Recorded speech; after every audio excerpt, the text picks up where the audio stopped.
கொள்கிறேன். பல்லாயிரம் மொழிகள் புவிகள் பிறந்தும் எத்திசையிலும் காற்றென நீரென உணர்வின் மொழியாய் வடிவாய் வாழ்வது உயிர் தமிழ் மொழி அல்லவா?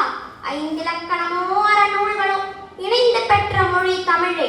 பறந்து விரிந்த உலகில் ஆழ்ந்த அகன்று தேடியும் கிடைக்குமோ திருக்குறளும் மாத்திச்சூடியும். எந்த ஒரு மொழியின் துணையின்றி தனித்து இயங்கும் ஆற்றலை பெற்றதும் நம் தாய்மொழி தமிழே. தொன்மை மொழிகளென இசை பாடும் லத்தீன், கிரேக்கம், எபிரேயம், சமஸ்கிருதம் ஏட்டளவிலே வாழும் போது உயிர்ப்போடு முக்காலம் வென்றதும் நம் செந்தமிழே. உயிர்ப்போடு முக்காலம் வென்றதும் செந்தமிழே. பாரதம் மறந்து பிற நாட்டின் ஆட்சி அதிகாரத்தில் இந்திய மொழிகள் வேரூன்றி தழைத்ததும் தமிழ் மொழி ஒன்றே. யாம் அறிந்த மொழிகள்